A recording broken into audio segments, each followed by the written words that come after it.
There's just 1 minute to showtime. The engines are on. The following program is brought to you in living color.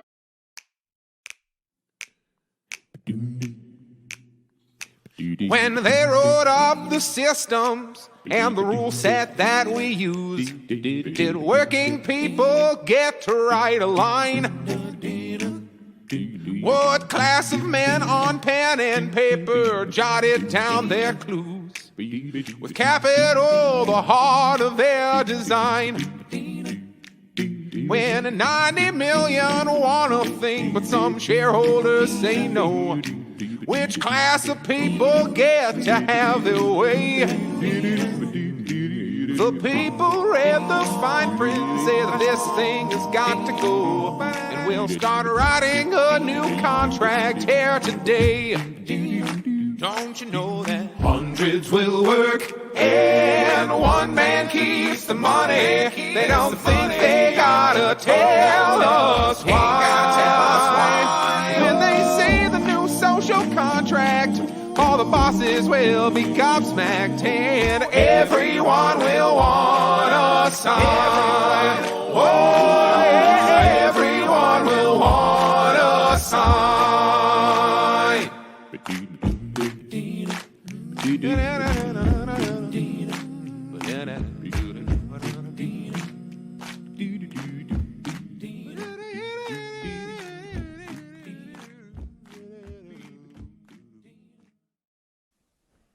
Hello, cousins of internet land. We are so glad to be back with you on Social Contract. I'm Nicolette, and I'm here with my co-host, Jared. What is going on? Good morning and Happy New Year, everybody. Yes. We took a break for the holidays, and I hope some of you got to have some vacation time as well, and didn't have to work too terribly hard over the holidays and enjoyed yourselves. We are really excited to be back with you, and we wanted to start off the new year with what's been on everyone's mind, how the elections of this season are going to go. Nobody's, I don't think, too happy about it. So we've got some stories and some stats for you. Always bringing the stats. So we're going to do this as kind of an ongoing series too. Every few weeks, we're going to touch back base with you and talk about what's going on with the election, all the way up until the election. Come with our predictions and things like that, and where we think things are going to go. So this episode in particular is going to be a little more speculative, as we kind of try to predict where things are going to end up happening and see where things are going to go. So, and then we will see at the end of the season if we were right. So Jared's got some pretty interesting stories queued up for us. So let's hand it over to Jared and see what he's got for us. Oh, one more thing. Let me mention. I hope you enjoyed. We got a comment on this. So I hope you enjoyed our new theme song. You could thank Jared for that, for his expertise, and he's going to refrain the song for us at the end of the episode. But you will be able to see it in the beginning of each of our episodes. So a big thanks to Jared for his skills. So, and hey, thanks right back to you, Nicolette, because the video content you saw behind it was put together by her. Look, yeah. Team, write song, do video. Yeah, it's the first time we were able to bring our creative skills and combine them as one. So it was pretty exciting to be able to work together in non-news political capacity. So thank you for the compliment. Just don't tell me that it sounds like the opening of the Jeffersons, because I'll have to agree. Yeah, we kind of bonded over that right away, that we really liked that it sounded like a theme song for a show, and we were looking for, we wanted to make it kind of in the intersection of silly and serious, which is, I think, our vibe. But that's enough about us, I think, for now. But so let's do some politicking. What do you got for us? Yes, despite popular opinion, America will be having another presidential election this year. It's gonna be a heck of a time. And weirdly, I made a promise to myself earlier this year that I wouldn't get in fights about Joe Biden. And I'm technically not getting in fights about Joe Biden himself, but the election is once again creating new discourse. It feels new. Is this like this is a new variety of fight? It's almost like in Halo, and it's like we're going from we're going from deathmatch to capture the flag. This is like a different game mode where instead of trying to run the best candidate who has the best policy, when I say best, I mean best in terms of related to the needs and wants of the working class being the majority of people in the U.S. and in a democracy, the biggest group of people whose votes you are trying to win over. Instead of trying that, which you can argue hasn't been tried for a long time anyway, it's all about who is and isn't allowed to be on a ballot. We're trying to cut this off before the votes even happen. That's how democracy works, right? You figure out who you're allowed to choose and then see who chooses them. Okay.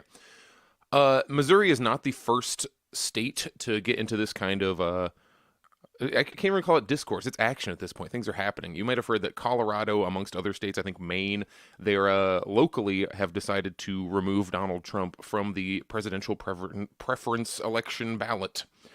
And there have been various court rulings of where Colorado, you also probably heard that he's back on the ballot. This is all leading up to a Supreme Court decision that's coming up hopefully soon.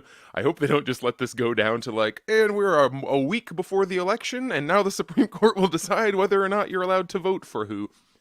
Missouri Republicans, that's the MO in this article we're looking at here, Missouri Republicans want Biden off ballots as payback if Trump disqualified over insurrection.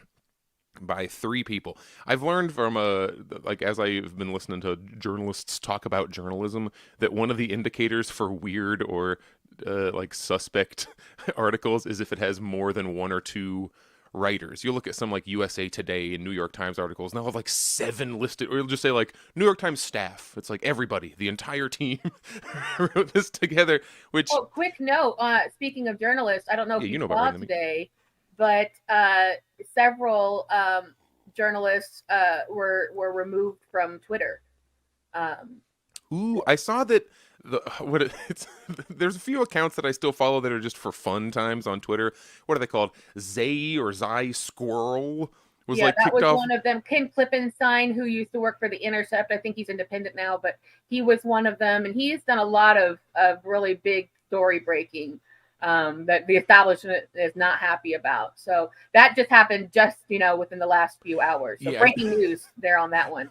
When I woke up and looked at my phone, I saw screenshots of like account suspended. I'm like, oh geez, yeah, here we are, baby. Where that's like a combination of the Elon Musk is not actually free speech warrior, though when I see people throwing that at him, I'm like, yeah, you should. Maybe you'll happen to catch him on a weird mood where he's like, you know what, this doesn't really fit my brand, and he'll throw somebody back up because he has reinstated people. But the other half of that is when they're kicking all the identified as right-wing people off of XY platform, that is to create a pretense where then later they can kick you off. And that might be the first action of this year regarding where we're going with the election. I don't know exactly that there's a correlation between there, but it very well could be the first big story about that, if that's where they wanted to try to cut them off before they could ruin everything for whoever that they wanted to ruin things for, which I think would be pretty easy with either side. But I'm sorry to interrupt you. Please continue with your story. People who consider themselves on the left, they may or may not acknowledge class as an important factor in this. I would call it the Ur factor, the most important factor. But I'll tell you what, the people who have political power do consider class. And when they're knocking people off of platforms, they aren't going, it's because they liked Trump too much, or it's because they didn't like Trump enough. It's who is creating disruptions in the official narrative. You'll see that the most recent people were almost definitely kicked off for their pro-Palestinian views. Right. So right. And that right now is the biggest thorn in the side of the Biden administration. But people are disagreeing on whether or not they're really scrambling over this or not. I tend to think not. I really don't think my opinion on this, and I think we can look at the track record of how the political parties work, is if the party loses, they don't care all that much because they ultimately could just go back into fundraising mode. It's what we mean by uniparty. That's what uniparty truly means. Right. It doesn't really matter to the establishment whether or not Joe Biden wins or Nikki Haley wins.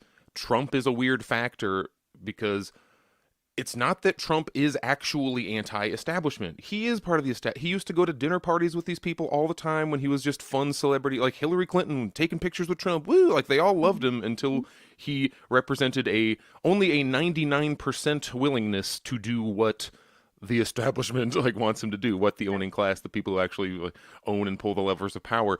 He only did 99% of what they wanted him to do. He represents the tiniest little bit of potential risk or variation. Like, he didn't really do what the establishment wanted him to do on, like, North Korea. He's like, he was weirdly friendly there because he gets into his whole, like, businessman shucking and jiving with Kim Jong. Which, personally, I prefer that to what we have now, which is North Korea. Like, they're gonna bomb us again. Like, we're right back to the whole, like, World War III is coming now from North Korea. Like, remember, they're, like, shooting missiles over Hawaii and all that. Yeah, like, and you know what? Diplomacy is diplomacy. And I think you're going to hear from us. We're kind of, we're in the boat of, like, it's not give credit where it's due. It's just that, like, we see both teams as being equally evil. So if someone does one thing or another, it's generally to enrich themselves. And if it somehow ends up working out for the better, then it does. It doesn't mean we're necessarily giving credit. So you will hear us kind of going back and forth about that. So we don't really want to hear a lot of shit about, oh, you're defending Trump. Yeah, maybe we might be, depending on something that happened. You know, they aren't keeping Trump out of the or trying to keep Trump out of the election because he's a principled socialist or something. Right, exactly. It's because he will only do 99.9% of what the establishment wants him to do, and he might go rogue every once in a while, as opposed to a Nikki Haley or who's DeSantis, the guy from Florida, right? Or a DeSantis, where DeSantis and Haley have shown themselves entirely willing to do 110% of what the establishment wants them to do. So, it's so much of it is the cult of personality that we're dealing with. These are two people who could want, you know, I think you have to be a certain level of sociopath to try to want to be the president anyways. Because you've got so many masters to serve and you've got so many, you know, that are paying your bills, that are paying for your opportunity to be there. Plus you have to be this sort of just the right amount of devoid of personality to try to appeal to all people. And I think we really see that. I mean, people really see that in Ron DeSantis for sure. But he's all over the internet for being like, act like a human, smile like a normal man, you know, things like this. So there's really, really a lot of psychosis, I think, that goes into DeSantis got the start of his political career, and it makes sense as to why he's one of their like favorite sons of the establishment.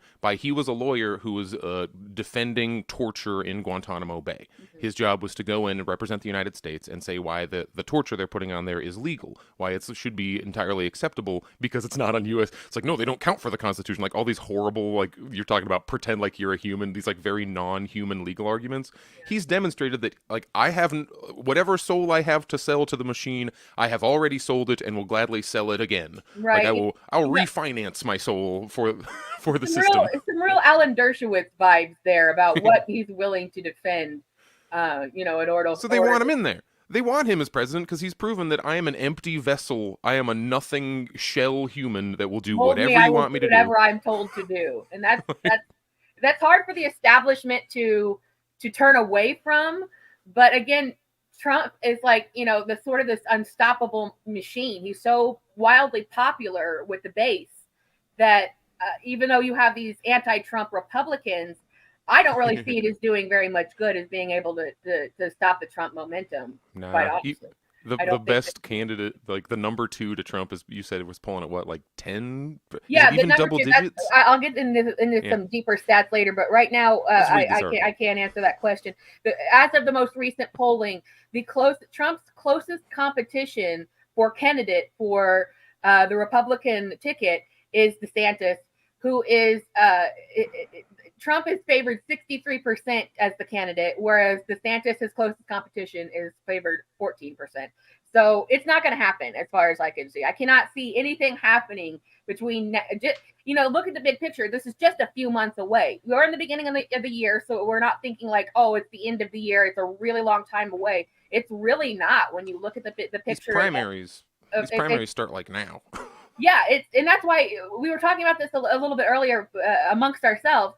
But it's a little bit odd. It's very quiet. Usually they hit it very hard starting at the beginning of the year with their rhetoric. Both parties saying that, oh, it's going to be the most important election of your life. You've got to save democracy. It's up to you. it usually they start the smear campaign. We should already be seeing commercials. Historically, that's how it's gone. So I think this might be almost the calm before the storm, because it is very eerily quiet. The like right before the moment right before the riot starts.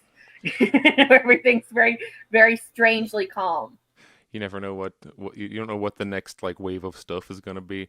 I want to say hi to people in the chat, by the way. We read every single comment that you put in here. Like, oh, do I pronounce your name Rua or say, are you a time traveler? Like, you're here pretty much every week. I very much appreciate you being here. Yeah, it's, are you a time traveler too? Are you a time traveler too? Yeah, I see that. I see that. Shout out. Hello. We got Miguel on there. Please throw some stuff in comments, even if we don't directly mention your exact comment. I do use them for topics and like to branch out. Oh, this is what people listening to us, what thread they want us to pick. So please say some things in the comments. I'm going to do a better job. What you all have to say, what your experiences are. When we get into a little more niche type topics about like job retention and being mistreated by bosses or, things like that, we definitely want to hear your experiences. And you're always welcome to reach out to us on our Twitters, on our socials, things like that. If you have, something, a comment, question, topic suggestion, something that you would like to discuss with us, you're more than welcome to reach out to us. So thank you for your participation. We absolutely appreciate it. So with tons and tons of setup, here's this article. Missouri Republicans. Missouri's Republican candidates for governor eager to win over voters in a party that remains largely in the grip of former President Donald Trump. I expected this to be written with one kind of tilt, and it's the opposite, because it's like the Kansas City Star. And I don't know. I don't know Kansas City well, so maybe I should not have this expectation. Missouri's kind of a mixed bag when it comes to politics. So. Although they've begun laying the groundwork to take political retribution against President Joe Biden if the U.S. Supreme Court disqualifies Trump from again serving as president. This is now getting kicked to the Supreme Court, which will decide hopefully soon. I personally hope that it is soon, because I foresee some large civil unrest if Trump is removed from ballots nationwide. If the Supreme Court blocks Trump from the presidency by finding he engaged in insurrection in the lead-up to January 6, 2021, the attack on the Capitol, the Missouri candidates claim Biden could or should be disqualified as well. The 14th Amendment prohibits people from taking office who took an oath to support the U.S. Constitution but then engaged in insurrection or rebellion against the Constitution or had given aid or comfort to the enemies thereof. The Colorado Supreme Court and the Maine Secretary of State have said that Trump shouldn't be included on 2024 ballots, citing the amendment that was adopted after the Civil War. The U.S. Supreme Court announced on Friday it will decide whether Trump will be blocked from the presidency under the amendment in one of the most politically momentous decisions in its history. Legal experts are divided over how the amendment should be interpreted and whether it bars Trump. In response, some Missouri Republican candidates are already attempting to cast Biden as having engaged in an insurrection through his immigration policies at the southern border, a false equivalence that places the normal course of presidential decision-making on the same plane as attempting to overturn the results of a free and fair election. Here's why I'm pausing, because I talk about the unexpected lean in this article. Here's some false premises, or here's some premises that you already have to have accepted in order to make all of this make logical sense. Because I'm not saying that it makes sense to say that, oh, because Biden's border policy, that counts as an insurrection. I think that's also silly and dumb. But they have had many, many opportunities to charge the former President Donald Trump with many, many crimes, and insurrection has yet to be one of them. They've had there's all these prosecutors, and none of them have decided to bring that charge. I am in favor of, sure, bring the charge, do it in court, let's freaking get somewhere. I think our system is nonsense, but it's the only system we have right now, and if you're going to use the phony baloney rules to get the phony baloney results you want, do the whole process. I hate that these decisions... Get to it, if you're going to do it, do it. It's like football. You got to actually do if you want the 2-point conversion, you got to go for it. You can't just say, judges, I deserve those 2 points because of you can't hope the refs will bail you out. Why am I going into sports analogies? Who am I? Freaking Ryan Grimm. What's his name? Yeah, I'm over here like, yes, the sport. Correct. Let us do the sports. I understand completely what you're talking about. Like, I wish if we fully believe that January 6th was an insurrection, which I think they'd have a hard time making that case in court, which is why I think they have not brought these charges. The things that Trump said directly, because remember, it's not about like what I think is good or bad. It's our legal system and the rules for it. He's on record telling people to be peaceful. He's on record telling people not to invade the Capitol. And like, if you bring this to a trial, it would probably end there. So you have to go to this like expand your definition of what insurrection is. Like, my tone point I of keep voice coming back to doesn't is count for being illegal. Like, just because you're like, yeah, be peaceful, don't do anything, like, that doesn't count. That's not illegal to be a dick, okay? Like, that is a big thing. Like, if you watch a lot of Dateline, you could know that too. It's not illegal to be an asshole. It's just illegal to like do crimes according to our system. So if you do look at it on paper, if you handed that to like an alien or something, like a like space alien of law, I guess, at law, like, and they're like, no, seriously, no, like, he didn't do anything wrong. And I kind of come from a place of, I tend to I probably have a pretty dislikable opinion about this, because like the unpopular opinion, because I don't really see it as him leading an insurrection so much as on paper legally. And also we forget that in America, these are our places. Like, we, slavery built these places. This stuff belongs to us. So regardless of what team goes to attack something that belongs to us, like, that's our right basically to do it. Even if like, it's vandalism and that's illegal. But I think people would probably disagree quite a bit with me on that. But I always saw the whole event as something within the rights of Americans. And if you look at, places like Germany and France, they do this shit all the time. So I think you could make a case for like inciting a riot. Mm-hmm. I think, and if that was a presidentially disqualifying thing, which it is not, then there you go. You would have some kind of case. Because yeah, I think January 6th was a 3-hour long riot that happened at this point 3 years ago, right. And unfortunately, it seems to be the Democrats' only campaign point. Right. Is hey, we want Biden to do these good things, and they just hold up a piece of paper that says January 6th on it and shake it at you. Yeah, yeah, exactly that. They really are leaning into the orange man bad approach, and I think that is going to be a big mistake going forward if they actually have real intentions of trying to hold on for another 4 years. You made a good point talking about where I want to know what our supposed revolutionary friends think a revolution looks like. First of all, it does not look like what happened on January 6th. Like, if that was just a bunch of communists who, like, we're going to walk into the building and vandalize it. Like, that is not how you overthrow a government. That's actually probably the biggest argument. Well, they'll just say, well, just because you did a bad job of an insurrection doesn't mean you didn't try. And I'm like, I don't know, man. I think this was... if this really was an attempt at overthrowing the government, it shows such a deep misunderstanding of how the government functions. Like, do they think it is like capture the flag, to go back to my other analogy, where whoever happens to be physically standing, like, it's, oh, I sit on the throne, therefore I am the king. Like, even if they took over the entire Capitol building that day and held it for weeks, that is not how you take political power and control of a government. You're not going to win that argument. And then, going on the internet and saying you farted in Nancy Pelosi's chair doesn't make you a hero. You're not the speaker. The politics. You don't get to keep the chair. So yeah, you're exactly right on that point. It's like when Black Lives Matter, you would get those autonomous zones, and it's like, just because we held Cap Hill in Seattle did not make an anarchist country emerge. It did not work. Yeah, that's another thing too. We're fighting, fighting, quote unquote. We all kind of, there's these different factions of the fight against the government, but I think one uniting factor is right, left, center, extreme right, extreme left. Nobody's happy about how things are going for a variety of reasons. And I'm not going to be the kind of, we can come together and no. We cannot. But the fact of the matter is we all, in different ways, there are common factors. Like, we're everybody's getting underpaid for their work, inflation, shrinkflation, billions and billions of dollars going to foreign wars to kill people for no reason. Whatever side you're on, that the money's still going out of your pockets. No social services. Blah blah blah blah blah. So yeah, there are uniting factors, but that doesn't mean that we can unite. Like, I'm not going to unite with Nazis because we both want higher pay at our work. Like, that's not how that works. So, as ill-conceived and stupid the takedown of takedown, quote unquote, of the Capitol was, it is exactly like Jared says. They're just now. It's almost trying to just keep that story in the media. Keep bringing it up. Even though it happened 3 years ago, and it's basically pretty politically and socially irrelevant at this point. You know, it's not like it spawned a new political movement or something. Do people care enough that that's going to be an animating issue to bring large number of peoples to vote?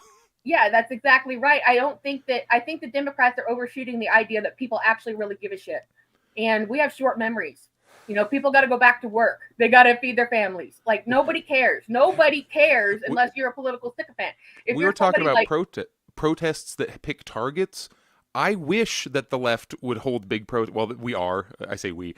It's happening. Like, the White House is being protested. There are protesters at the Capitol. But on Jan 6th, the people who were, like, scared, hurt, inconvenienced, frightened were mostly Congress people. And personally, if I have to choose whether someone goes out and terrorizes, like, these are not the same thing, but if you have a big left-wing protest strategy is currently blocking up highways.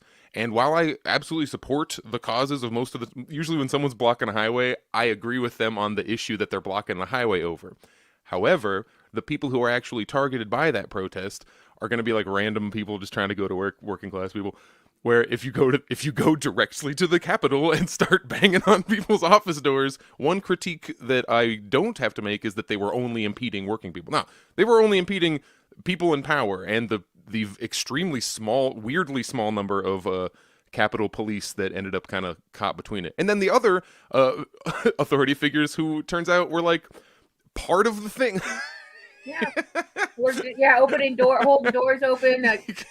Why are they letting them in, man? Like, helping some mimas up and down some stairs. Yeah, you know, like there was some definite collusion going on there on the small scale. They do that to everybody. People knew this was going to happen. Somebody knew this was going to happen. There is a class element to this that gets ignored by everyone, where it's the establishment doesn't really care if you're like peasant upright, like you're the peasants making noise are one wing or the other.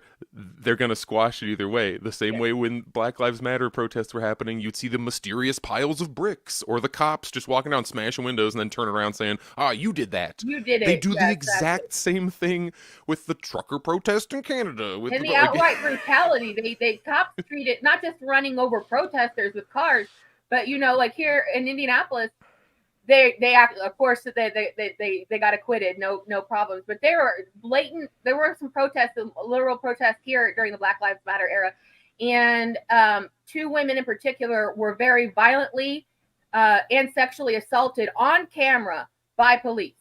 And the police that did it, you know, obviously the system here is like, nah, they're cool. It's within their purview to do that. But it was on camera. It was clearly recorded. There was no manipulation in the video. It was a very, very serious incident where these two women were very seriously harmed. And it just in the last couple of weeks went with full acquittal. So it's open season for cops to brutalize, to, as you say, to set up the scenario, to make things look worse than they are. And then there's always the stories about, oh, well, people were brought in. People were brought in to do this. No, they weren't. It was the cops setting people up. So you never, you know, you that's why we are so anti-mainstream media, because they're only going to show you one point of view where it makes it look like the protesters are violent, you know, veins and guts in the teeth, killing everybody and putting people's heads on backwards, when other people who are literally there filming can see that that's not what's going on, that they're not the agitators like 99% of the time. I can't venture into the realm of full on like conspiratorial thinking, but if you take even just that fact, the couple of clips of footage where you have the authority figures literally opening the doors for people, literally people walk up, ask them directions, and they point them like guided the way they want. That isn't nothing. I don't know exactly what it is, but it's certainly not this cut dry. The Capitol was attacked by people who were trying to do an insurrection, and then they were heroically stopped by the Capitol Police, who were prohibited from really doing anything, and the National Guard that was prohibited from going in for like an hour. It's like, don't you hear like people from New Jersey, like the New Jersey like Border Patrol, like got there before Capital City Police was allowed? Like, even if you're on the side of this was an insurrection that needs to be put down, why were the people who would have been putting down this insurrection kneecapped from even doing so? Like, Yeah. there's many layers to this that keeps it from being a compelling, that's the evil that must be defeated. Election is in the bag, slam dunk, gotta Right. vote Biden. Like, that's why it's not happening. I'm a person who only kind of looks into this stuff. There's people they've made January 6th like Like the details whole their gig. entire. Just Yeah. there's a lot to look at. Yeah, I just don't I consume all mean, my if we're time. going to keep having to talk about it, which honestly I feel like it's in the past, especially for, I mean, look at most working people. Like, do you think that they're sitting around worrying about this shit? They are not. And that's basically the whole umbrella argument right there. Is no one on any capacity is thinking about aligning with or representing working or poor people who are so worried about. Okay, let me put it this way. I saw a documentary recently, and it was from 1974, and it was called, I think, I'm not exactly sure, but it's called We're Alive, I think. And it was a documentary made by college students who went into a women's prison.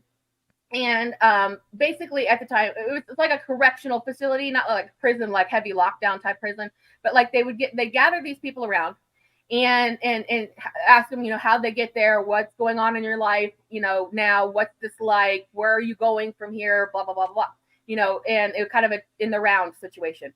And there was this one woman who says, I had kids to feed, I had bills to pay, I had life to live. I think she might have said she had a drug habit as well. But she said, I really didn't give a shit if Nixon was fucking up. It really didn't do anything to my life. I don't care. Like, it didn't make any difference. But she was kind of the opinion that, like, now that she has, like, is part of this system where she can think of, like, these things more, now it's kind of coming to mind. But at the time, like, she was so wrapped up in surviving. And I think that's such a universal message. This was in 1973, 74, when this was made. So you got to think about that in modern terms right now. That's exactly what people are going through right now. People are so having to eke out an existence and work so hard just to live. They do not care about these stupid political hot button issues that, as Jared said, they're waving it at you and be like, seriously, take it seriously. No. No. You have to have a lot of time on your hands if your biggest worry is what happened in a 3-hour riot 3 years ago. Yes, that's exactly true. So all right, I do want to look at the campaign strategies that we are seeing. So, like, this is the other half. Here we are on the other side. Well, it's really kind of the same, because it's not. Republicans also want Trump off that ballot because the Republican establishment and the Democratic establishment is the singular establishment. So that's why your Nikki Haley's are being floated out there. Like, she's the new one, I guess, because I keep forgetting his freaking name. It's not Abbott. Is it Abbott? Greg Abbott? Am I getting these names correct? He's the Texas governor. I don't know if he's running for. No, who's the Florida? The one I'm actually DeSantis. DeSantis. I get these people because they're interchangeable pawns of the establishment. Absolutely. But that's why they're throwing them out there. The Republicans are like, don't even assume that the Republican establishment is pro-Trump, because if they get a quote Republican win, but it's the guy who they only trust to do 99% of the establishment's like dirty work, that's too much risk for them. They want him swapped out also, which is why you end up with anti-establishment voters leaning to. That's why Trump still maintains this veneer of quote outsider, because with every new indictment, they are turning him into an outsider. Like, he is in no way a political outsider. He's been hanging out with these people his whole rich life. They're his friends. They go to his fucking weddings, plural. They go to his daughter's birthdays and all this shit. Yeah. But suddenly, they need that 1% extra. They can't have that risk. So now he is becoming an outsider because they actually are going after him over some bullshit. And you have all these poor people. They're pushing him into that mold. And you get that with his stance. They always say stuff like that. They're always going on about he's going to change things. He doesn't belong to the political system. He's a businessman. He knows what he's doing. He's not part of the establishment. And it's like he is the establishment. This is literally what the establishment is.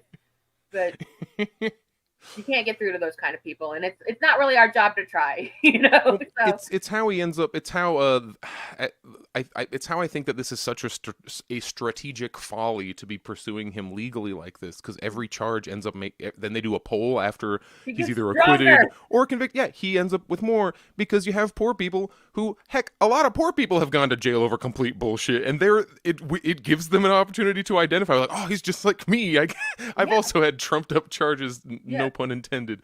Like, my favorite quote is somebody who's they're talking. I don't remember exactly who pulled this out, but it's very clever. Where it's if when you go to McDonald's, you're not there for the clown, you're there for the burger.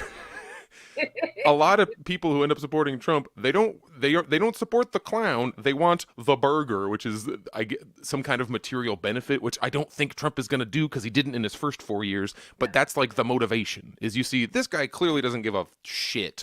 Let's go to the one that he hates the most, because maybe that's because he has some kind of opposite. Biden will be only Democratic candidate in North Carolina's primary. State election board decides. North Carolina, is it North or South? It's got to be North Carolina that has the big primary, or is that South Carolina? Which one is the Super Tuesday, like Bernie dropout thing? Oh, Which Carolina is it? Do you remember? No.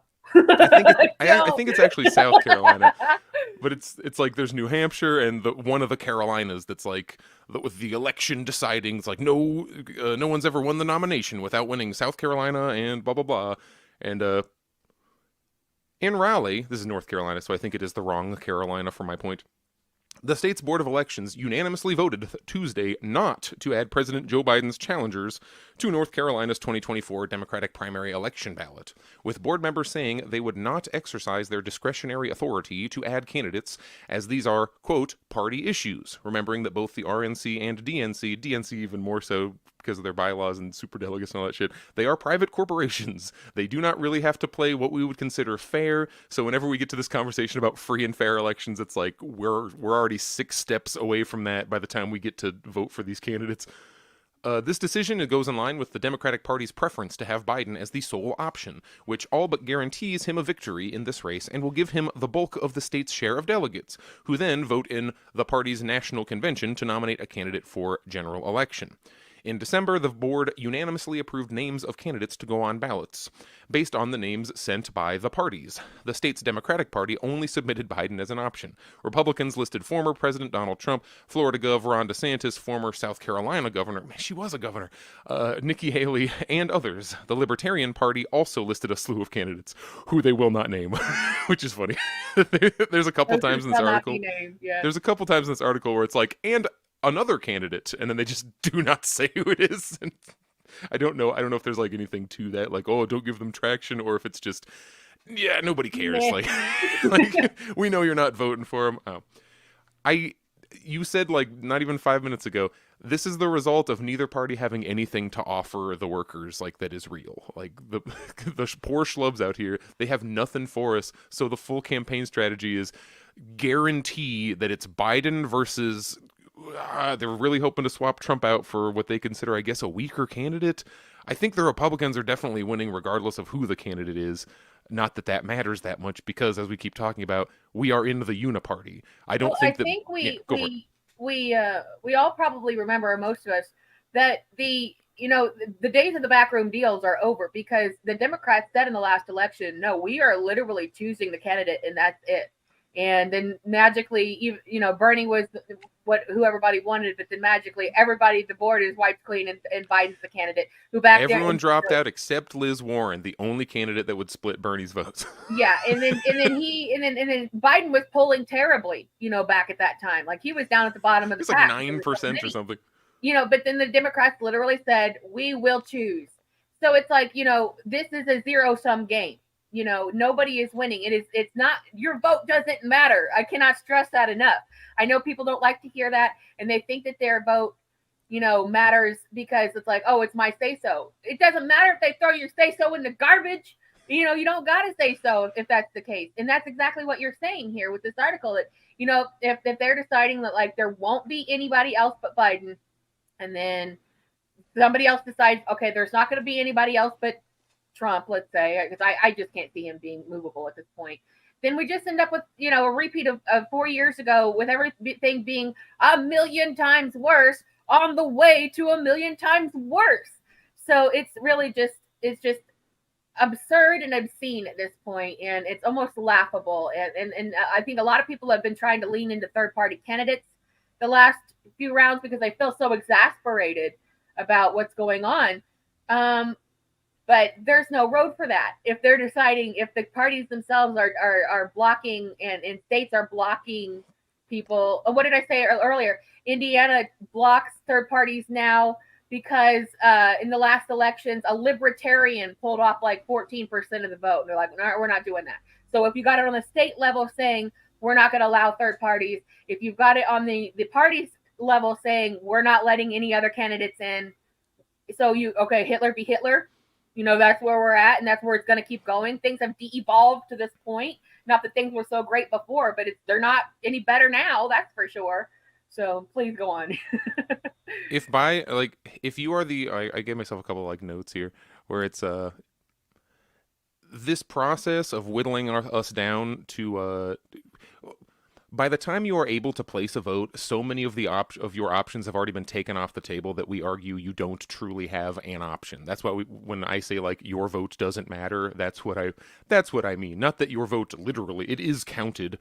We assume it is counted, because it's all thrown into a bunch of computers, and we assume that they're not effing around with that. I can't even start getting into that realm of the internet. Yeah, I have to keep that out of my head so I can live my life free of distraction. But assuming our ballots are actually counted fairly, by the time you are voting for one of these candidates, your choices have been whittled down to only ones that will benefit the current owning class. Mm-hmm. They want it to be Trump. I don't think they want it to be Trump v. Biden, but they definitely want it to be Biden v. insert generic Republican and or Trump, because that does serve the class function of making poor people fight. Yep. Trump people, Biden people get into their camps because they truly, a lot of people seem to truly believe that they are actually opposing forces going against one another, and not some WWE style, we're going to have a fight.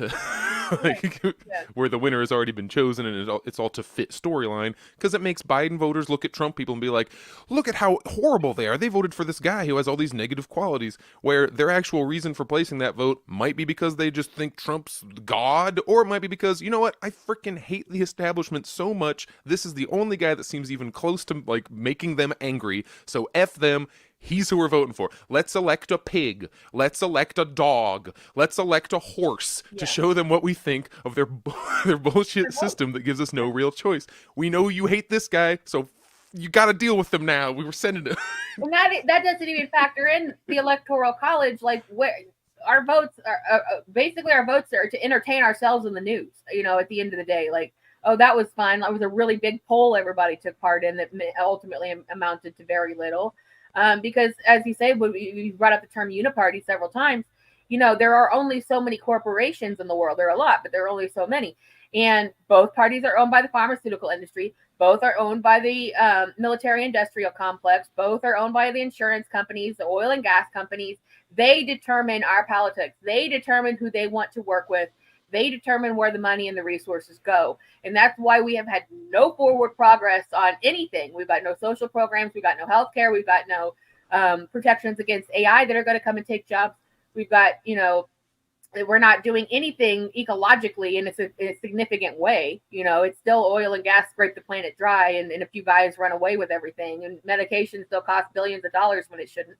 So it doesn't matter. And the things that matter to people in your everyday life, being able to afford food and housing and everything moving towards a subscription model, which is the basically end game of capitalism, there is nothing that is benefiting people who they are asking to vote for. And I feel like at this point, it might be if there was a mass non-voting movement that was a literal movement, I'm not doing it, fuck it, but a literal movement, that might be a way to organize almost a general strike protest to say, it wouldn't amount to anything. Whoever's going to get it, still going to get it.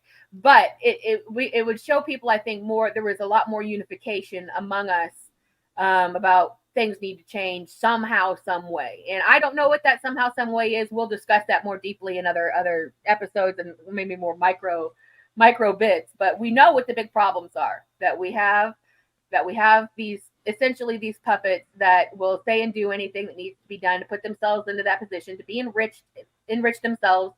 And in Trump's presidency, all he really was interested in was making himself richer and punishing his enemies. So you got that tax breakthrough, Trump. If you're a big a big pharma person who cares about that issue, Trump did Operation Warp Speed and funneled like a historic amount of money into the hands of big pharma for better or for worse. Mm-hmm. Yeah, it's that George Carlin quote comes to mind. It's all it's I can't think of what the exact term or the exact phraseology of it is, but it's something that's like it's all one big party and you're not in it. You know what I mean? It's something to that effect. But the idea is that like we are encouraged, and there are massive media campaigns in telling us that every vote matters, that one vote could make a difference. Well, we know that's not true by the way that they're counted, because if it was the difference between one vote, everything would get recounted anyway. So no, your vote really doesn't count in the way of who is going to get chosen. Every super delegate vote matters. Yeah, right. And then exactly. If we've got super delegates, if we've got them making their own decisions, if we've got states putting third parties off the ballot, if we've got if we've got no way to vote for who we want to vote for, no real write-ins are being counted. I think people talk a lot about ranked choice voting.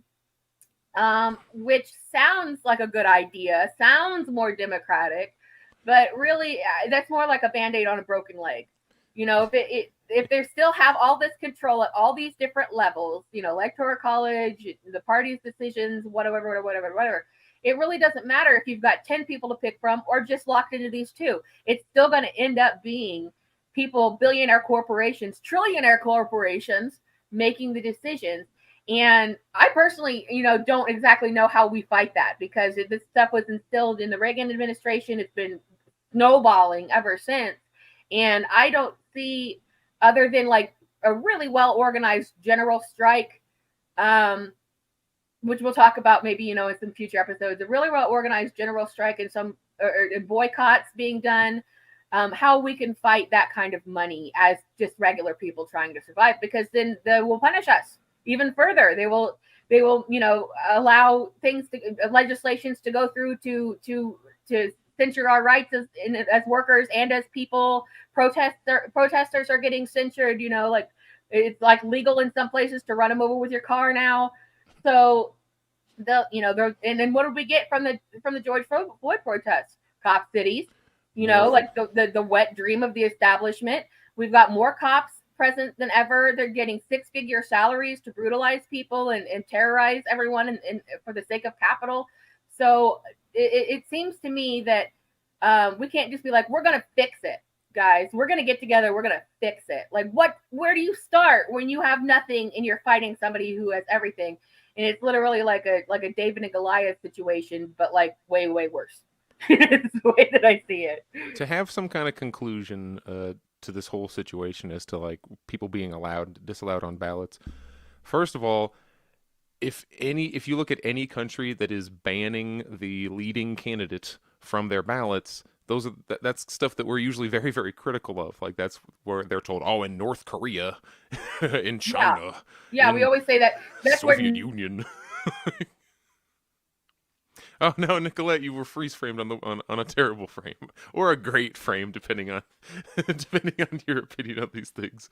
But I think it is extreme. If we are a country that values democracy, and democracy, so. Oh, you're back, Nicolette. You're here. Oh, they're back.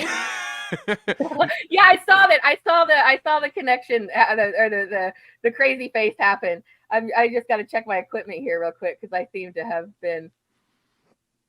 As a capital S scientific socialist, a person who is who the thing I want most is for capitalism to develop into socialism, not be bestowed upon us like a Jesus, or it's a thing that you work through material development. I am very much pro-democracy. I think that giving people fewer options of who to vote for is bad. And part of having a principle, like making a thing a principle and not just a thing you conveniently believe when it fits when it fits luck. That is the stance I must take when it comes to Trump getting kicked off ballots. I don't think anybody should be getting kicked off ballots. I think you should have freaking 60 options for both of these BS parties, and because of all of the things we discussed earlier, you're not going to get that. Heck, they trust you so little. They aren't even going to swap out Biden for somebody, it seems like. Supposedly, like we were over a year out, and rather than offering something to the working class, saying, hey, we're going to do any of the 6 million effing things that we said we were going to do when we were elected the last 10 times, rather than actually do that, they're going to chase candidates off the ballot and make it so you can only vote for Biden depending on where you live. And do you think that Americans are going to be like, yeah, I love that. USA, one candidate. We appoint our candidates like emperors. That's our favorite shit to do. Like, that's not... There's going to be a bad reaction to that if you are forced to vote for one person or another. We kind of did a revolution about that a few hundred years ago. Not about voting, but, to overthrow a monarchy where your leader is just appointed to you. So... I think there's something deep in the American character. If you're going to talk about socialism with American characteristics, I think that one of those characteristics, extreme like want of options and controlling your own destiny, like that's not going to go away, and it has to be in any successful socialist movement in the U.S. That has to be a part of it. So my principles lead me to you must have having more options in an election is good. And if the top candidate is somebody you don't like, I'm sorry, man, that's democracy. You gotta field a better candidate. I 100% believe that if Trump was put up against a candidate that was campaigning on and not just in a way that it's a bunch of lies like the Democrats, was campaigning on working class issues, that they would win.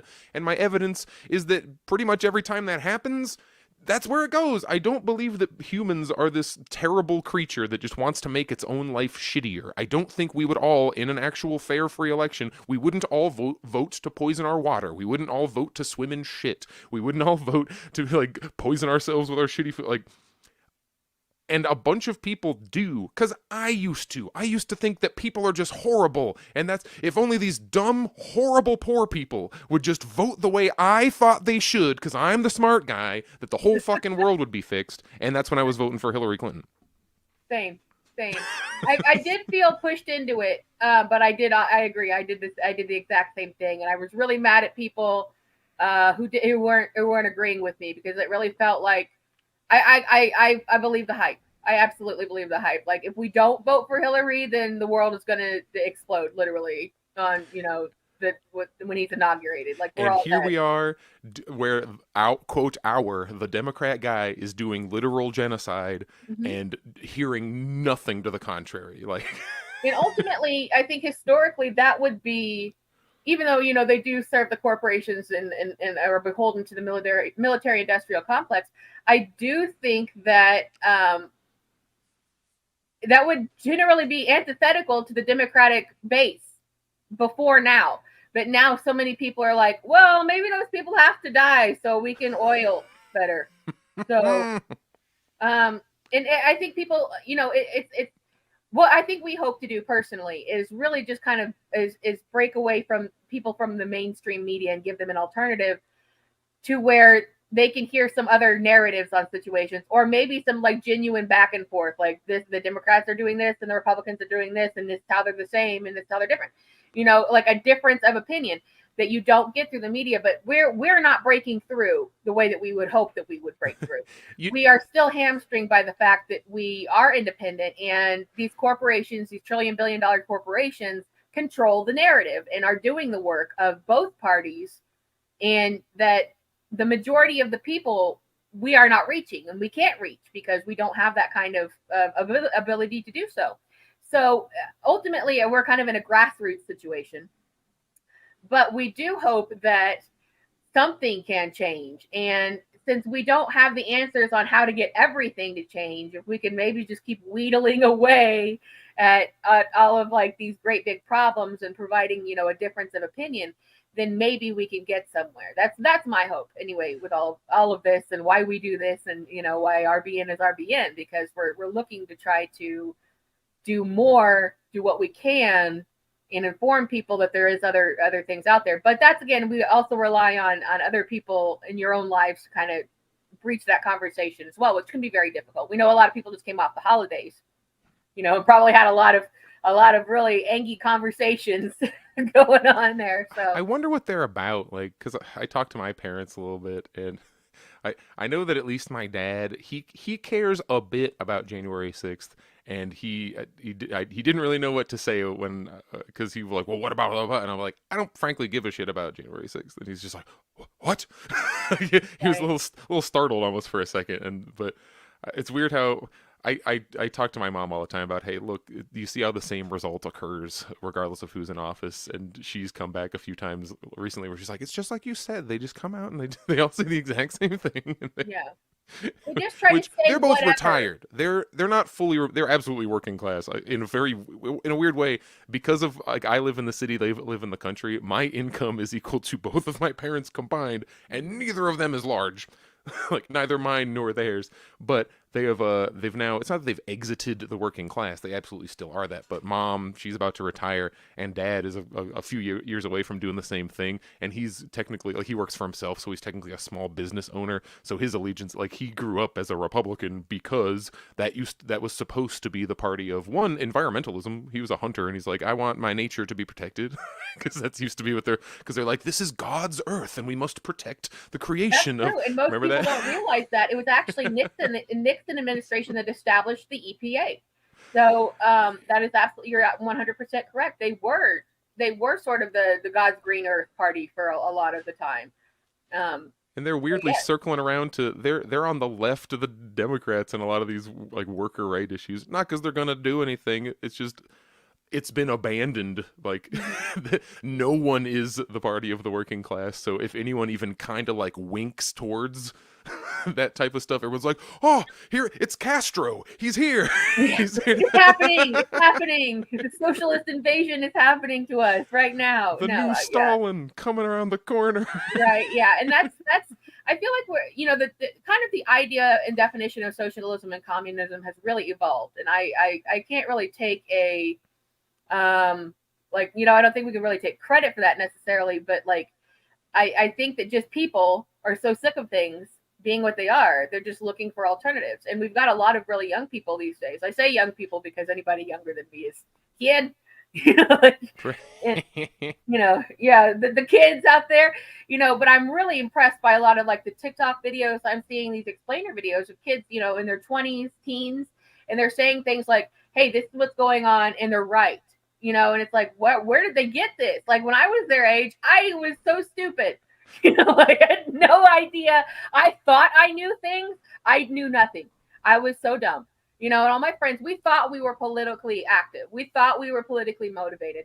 But we, looking back at those times, like, it was establishment narrative. It was go vote. And it was, you're doing the right thing, and we're going to win the country back, and they're going to give you what you want. And how many times you got to be lied to before you realize this is all horse shit?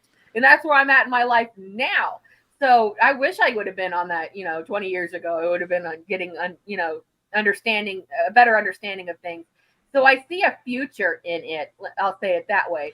But I'm very optimistic. I'm optimistic from our working class, because since I've kind of, it's not that I've rid myself of the belief, like, it almost sounds like I was a heretic, and then these are kind of things that almost have to be true to have any kind of positive outlook on how the world is going to turn out. So even if I end up being, I don't think I'm factually wrong about this, but it's one I would take the risk of, being that the working class is not out to, that people in general do not work to destroy themselves, that we aren't evil, horrible creatures. I see the sentiment of looking, like, we look at because the American ideals of freedom, whatever that means, like self-determination, having your, kind of boils down to, like, having your labor count and you be able to own it and do things you want and have independence and sovereignty. Like, those are very socialisty. We just never seem to get it. We've only ever been sold false versions of it, and the fact that so many people are just in that direction, they just keep saying this is what we want. Like, we might not go about trying to get it in a way that makes any sense. We might not pick candidates that actually mean the things they say when they say they want to get us there, like drain the swamp. The sentiment of drain the swamp is correct, is good. The sentiment of our horrible, nasty, elite-led shadow government needs to be overthrown is correct. It's just, if you honestly think that the game show dude is going to be the one to do it, it's not happening. But it is funny to watch him make fun of people on TV. Yes, it's true. He's unfortunately very funny, and it makes me very angry. You have to deal with that. But I just want some Trump-Biden debates. Please give me like 10 hours of that. Yeah, for real. Like, if they do it for real, oh man. A lot of people don't realize that, before we were, in America, communism has always been a very negative buzzword, socialism and that kind of thing. People don't see it the same way anymore. But back in the 70s, when there was like the greatest amount of unions and unionizing happening, some of those unions called themselves communist worker parties, like Communist Worker Party number 5 and this factory or whatever. And they that was just a common, way of explaining what they were. It wasn't like a political ideology necessarily, or like, we're going to say this as a buzzword to upset people. The idea was that it was to say, hey, we're workers united communistically, the way that workers under communism work. And then building worker power and self-governance. If you're a party of like, we want to build worker power and wield that power, and that makes us communist, you're correct. There you go. Yeah, and I think that's what the younger people are seeing too, that the buzzwords aren't meaning the same things anymore. They don't matter the same way, and it's the kind of thing where they're making up their own minds, and that's something I'm excited to see happening, because I'm not the type of person who's like, oh, you old whippersnappers, you don't know what you're talking about. I'm excited to join them. I want to get behind them. And then that's another thing, that the way that we are divided, they try to divide us in age group, like they're, you got your boomers and your Gen X, your millennials, your Gen Z, whatever the hell comes after that. But the idea is that, no, we're not all that different. We're still occupying all the same space. You don't have to be any specific political ideology to belong to one of those groups. So I do hope that we see I don't know if seeing young people join the political establishment and trying to change it is really the way. But again, I don't really know exactly what the way is when we're talking about a real big full-on movement, when we really unite over all these things that we agree with. But I'm hoping to find out. Maybe these kids will tell us what we can know about.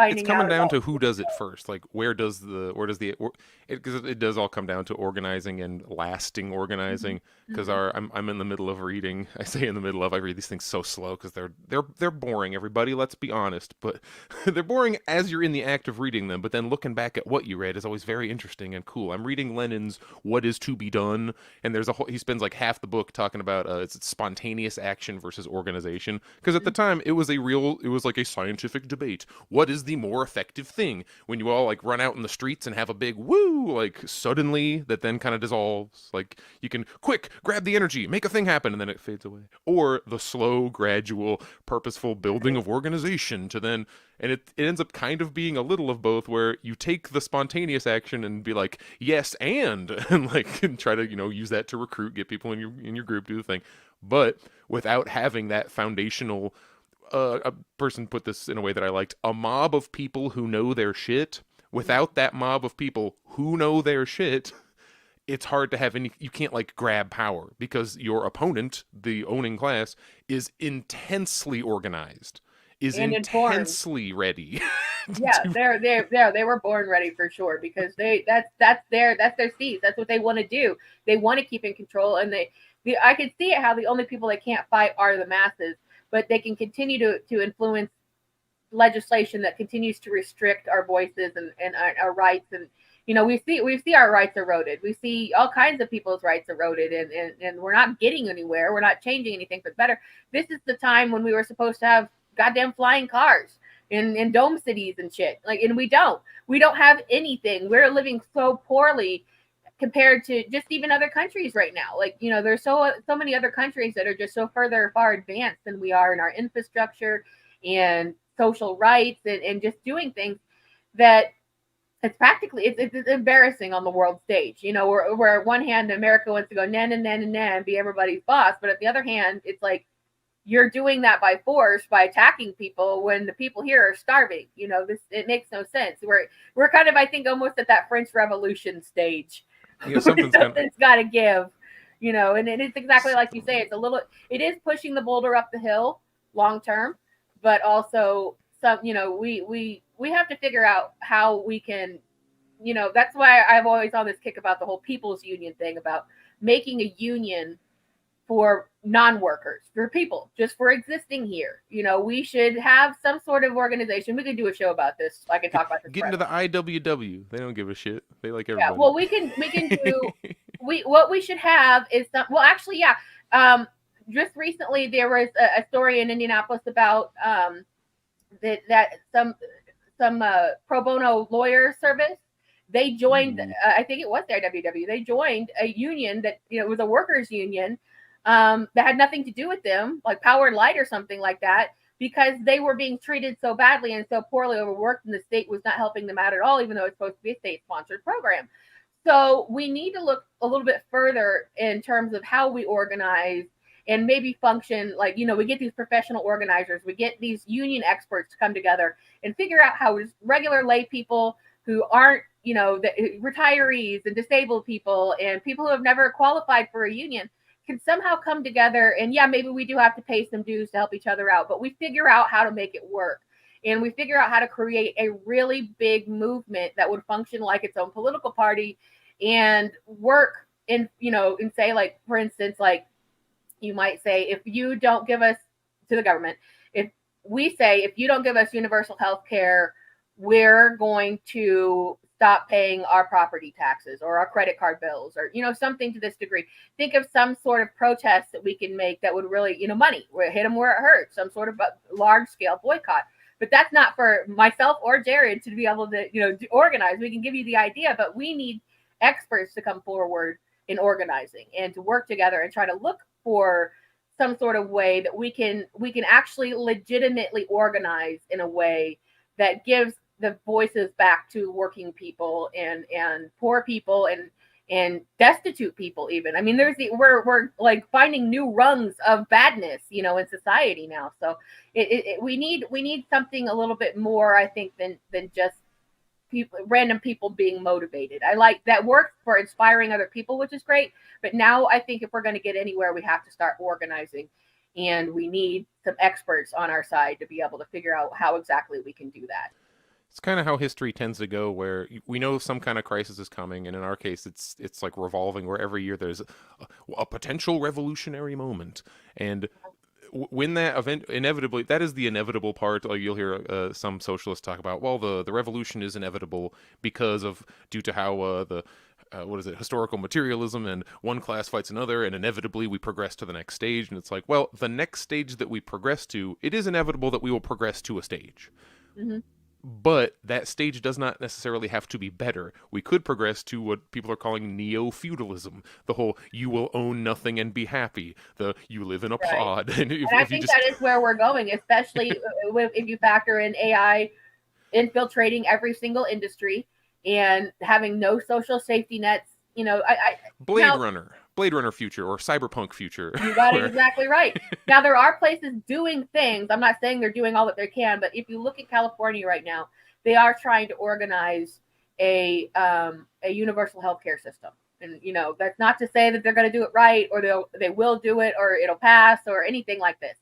But things are headed in the right direction in some places. And that is a step forward. You know, that would make it sort of, if you can kind of compare it to cannabis legalization.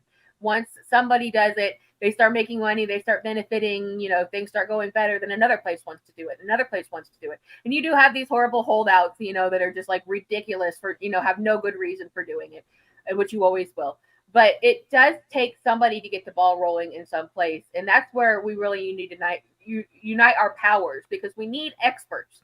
As I see it, we need people that know how to organize, that are union aficionados, are legal experts, and form some sort of organization that is open to people. Plus, also they offer this expertise, and it was almost like a mutual aid of people, of society. It's where I see us having to go if we're gonna get away from that neo-feudalism future, because I think that's where we're going. They ultimately want to make sure we're already seeing it in the housing market. They want to make sure you're renting, that you can't afford to own anything in your own. Subscription cars have started, so there's that. Every goddamn streamer in the world wants to, used to have just one cable and everything was there, and now everybody wants to divide and get their cut of the money. So we are deeply being exploited by every possible corporation, big and small, in every possible way. And it's like, you don't think they can squeeze us any harder, and then they do. And then the law gets behind it and allows this kind of stuff to happen, or prevents social safety nets from benefiting anyone. So that's the mess that we are in, and we are going to continue down this road unless that there is some fundamental change. But that's going to take people organizing, and that's the only solution I can see, is experts organizing, and then being open to including all other people. And then that's how we I don't know if I'm describing a shadow government necessarily, or a parallel government, but I'm saying we need something to challenge the system that we have now. And you're describing ways that actually can produce some kind of change, because we're told that our political power lies within our election systems. Like, look, we, the nice quote democratic government, have handed you have political power, citizens, because you vote. Where they have made voting now, as we've talked about for the last hour, a thing. It's just a fixed game where even if not the exact human that they want wins, you're only ever giving options of humans that will do the thing that the upper class wants, because that's why they were allowed to even get to the point where you could vote for them. You're describing creating and wielding political power outside of our existing systems, an existing system that a huge chunk of the country seems to be saying things. We want to elect a pig. We want to elect a rake, like a rock. Like, that's where I think a lot of the Trump energy support comes from, which is truly a wish to throw a wrench into the system, even if it is only a 1% chance. Like, he's still on board with 99% of the things they want him to do. The fact that they find him repulsive, that the owning class finds him repulsive, makes people like him just for that. Yeah, there's something about that. Once you get your power and wield it and start doing things, that's you go outside of that system. It's a system we already mock and deride constantly and identify all of its shortcomings. You get enough people together, people who know their shit, which is the very important element of it, that say, that system is nonsense. We want this, and if you aren't going to do it, we're just going to start doing it ourselves. Right. That's the way I feel like it has to be. It's like a if you think of a mutual aid event, but you think of it on like of a national scale, because we can all agree, again, like I said earlier in the hour, despite your political ideation, we can all agree that the majority of us do not like how things are going and where they're going. And we know, the majority of us don't want to work 40-hour weeks, or don't want to work 70 hours. You guys do the 40 hours that you were supposed to be able to afford a house and a car and a kid with. You can't anymore.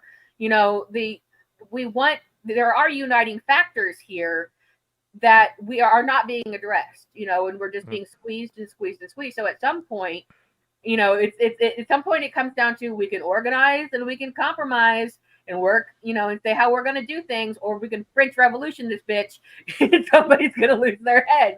Whoever properly represents the interest of the vast, vast majority, who are workers, and who gets them some wins, the workers will follow and give them not give it as a way like, oh yes, our fearless dictator leader will go out and like Superman this whole shit for us. Like, you usually end up with people who are able to concentrate that will and intentions, and by correctly identifying it. It's not that Lenin walked in with magic spells and hypnosis and was like, Russians, do what I say. He he studied his ass off.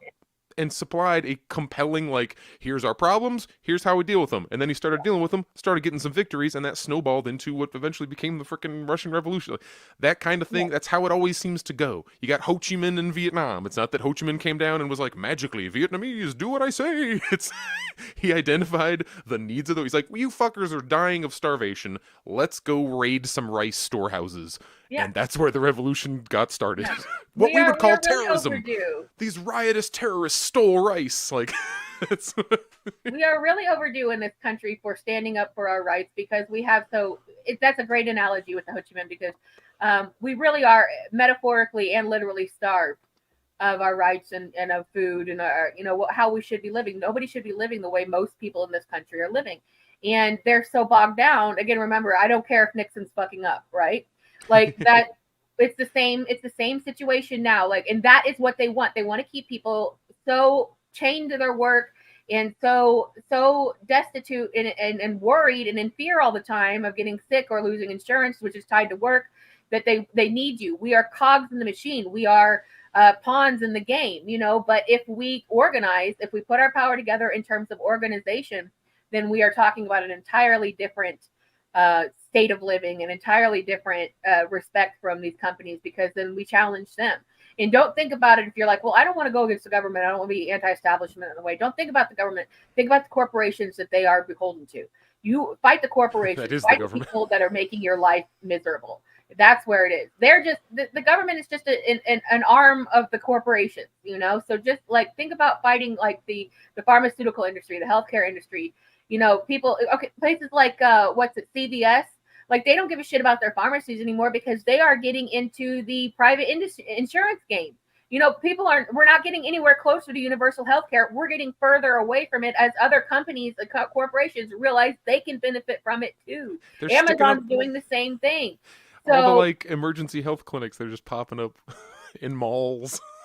That's exactly right. It is now like we are living in like the worst timeline. Like honestly, unless it's like nuclear like dystopia, like this is next to that. And I'm not saying that's coming, but I am saying that like things are going to get worse if they don't get better. And I know people want better. It just don't know what to do. So it's one of those inflection points. Message out there. If you are an organizer, a union, if you are a union aficionado, a union member, if you are a professional organizer of people and events and things like that, reach out to us. We'll talk to you on air. We'll hear your ideas because we want to know what we can do to get people to meet them at their own level, so that they don't feel like, oh, well, I don't have the time to participate. I don't have the money to pay a due. Well, we'll figure it out. Let's figure out how to figure it out. Let's start there. That's my goal for being on the air with you and the message I want to spread. And I hope I'm speaking for Jared as well, not just steamrolling him with this idea. But I would like to know what we can do to help ourselves.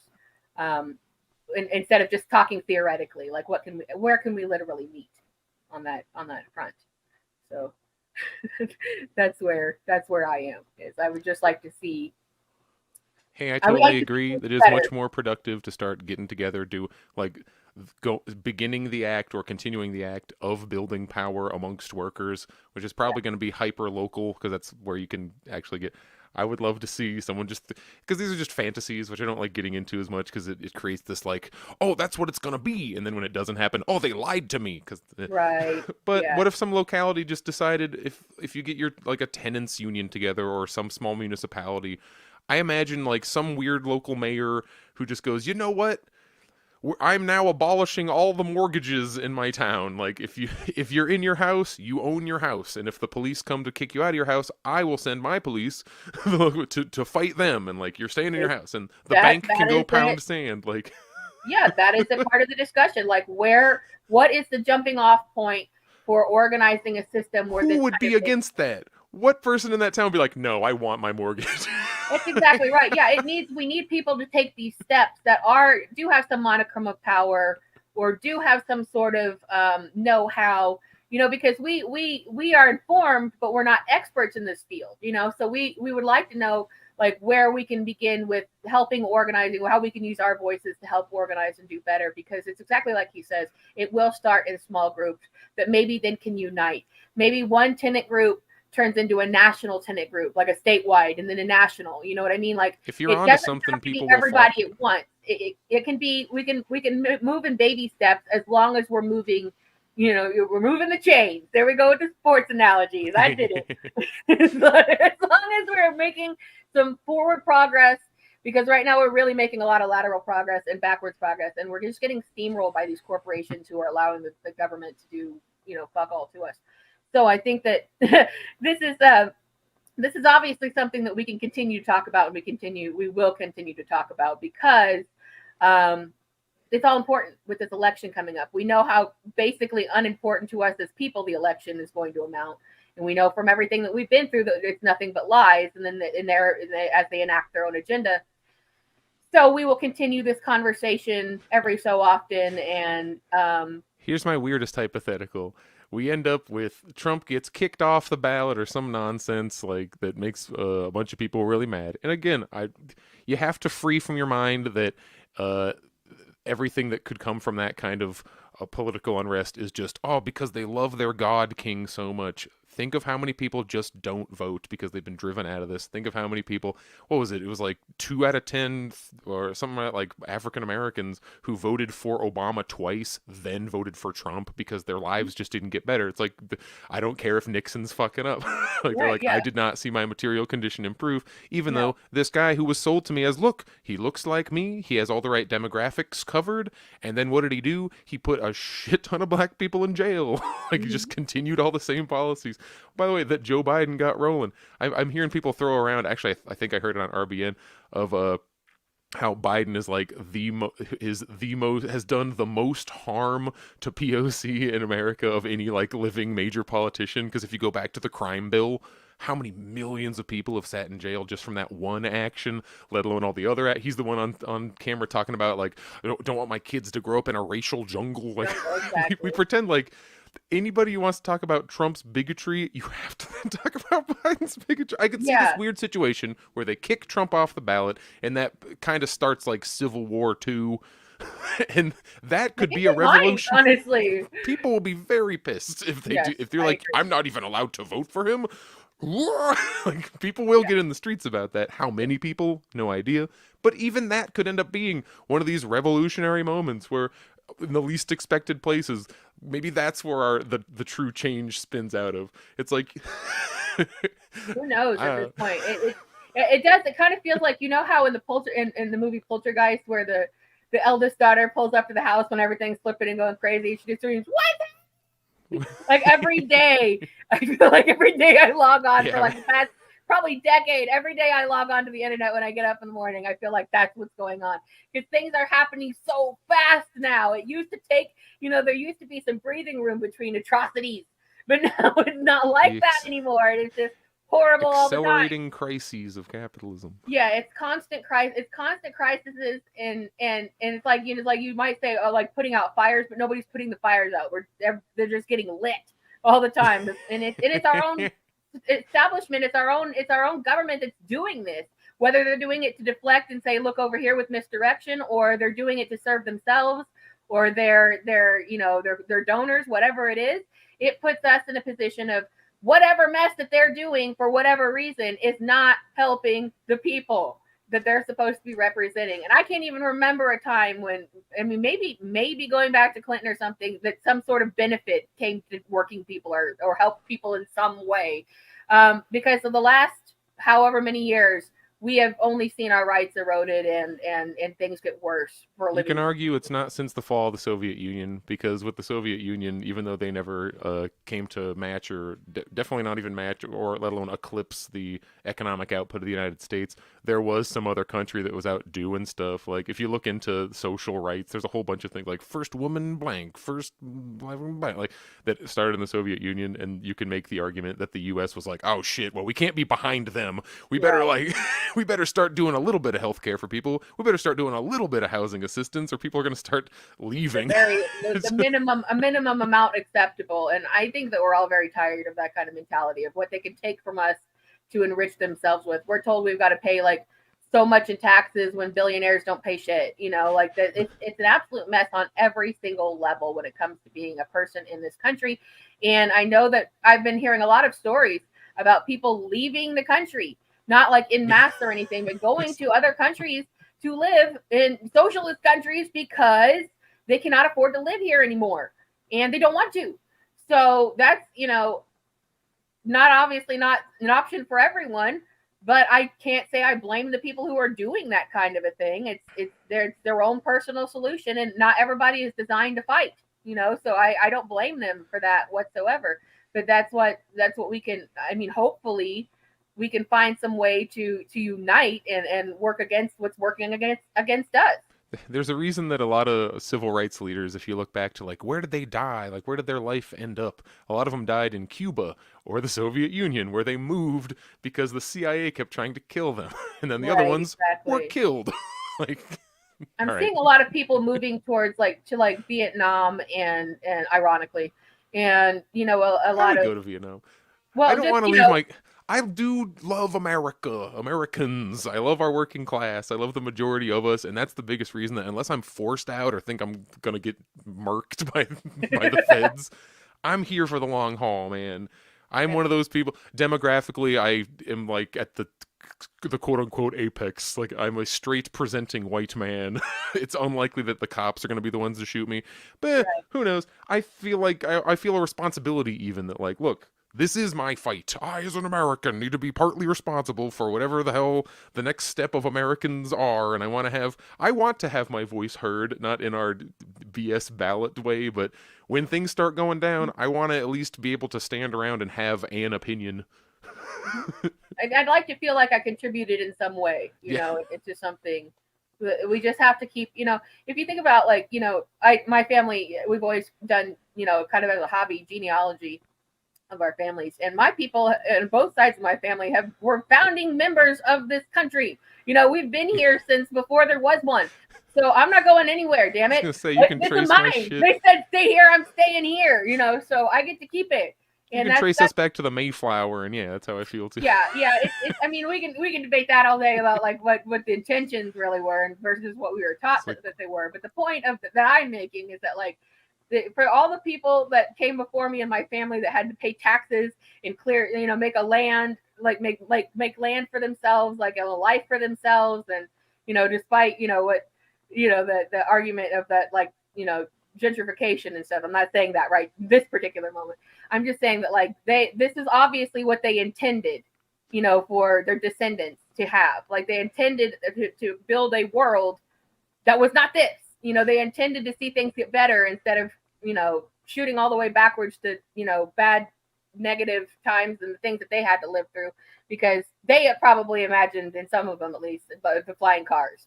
We should have flying horse and buggies or whatever the hell. But at this point, I think we just have to figure out what's going to work. And in my mind, that's uniting in some way, somehow, making local chapters of, a people's union type of a thing, and then trying to make it statewide and then global or national or, something. But we have rights that we need to defend that are constantly being eroded and getting worse. And I know we just don't want to live this way, a lot of us. So I think that we have to figure something out. I think it's pronounced McHale, their comment in the comments, which is, we can't all go back to Europe. We will not be treated as Europeans. You do hit this realist thing where it's like, while I entirely agree, like going back historically, that yes, I am descendants of settlers and colonialists who took over a place that was already inhabited by hundreds of thousands of people. Right. When South African apartheid ended, they didn't kick out all the white people. Number one, because it's just impractical. Like, what are you going to do? Use all your government resources to round up and deport white people? Like, you have actual shit you need to be doing with your money. And that's not. It also acknowledges the class issue of not every honky in South Africa was a landowning. The majority of white South Africans were still poor motherfuckers, just like the majority of white people in America. Because your people were there. Like, what are you gonna do, right? It's like, my mom was born here. What am I supposed to do, man? Like, I just go to work every day, and that's all. I just live here. I feel a responsibility to make sure that, like, look, yeah, we showed up out of nowhere hundreds of years ago, and wouldn't it be better if the end result of that ends up not just being a legacy of like death and murder and genocide, but to bring a stop to genocides and create a larger freedom and opportunity for all people of the entire world. You have nothing to lose but your chains, workers of the world, unite. That's exactly right. Right. Well, it's how been an about hour and this? a half, yeah. Yeah. What? So, like I said a little bit earlier, if you have some insight on the inner workings of unions, or you're a professional organizer, why don't you reach out to us? We'll talk a little bit. We'll see if we got some common ground going on here, or if this is just a pie in the sky type of a thing, because it's something we could maybe go a little bit further with. And yeah, we'd love to interview some people. Yeah, and we will be back with you weekly now since the holidays are over, so you can anticipate more great conversation coming your way every Tuesday at 1 p.m. So thank you for joining us today. And I think Jared is going to treat us to I want you to just stick on the intro reel again. I did this theme, and fewer people are here right at the absolute crack of us hitting start stream. So here, you listen to my beautiful voice and lyrics. Yes, okay. And watch Nicolette's beautiful video montage. Yes, so we will see you again next week. As always, you can reach out to us on our socials. Thank you for all your comments during and watching live. You can also check things out at your leisure later on the RBN Long Beach page. So we're out here, and I will play a refrain of our shiny new theme. And thanks so much for being here, and we will see you next week. Bye-bye. Bye-bye. Here we go. There's just 1 minute to showtime. The engines are on. The following program is brought to you in living color.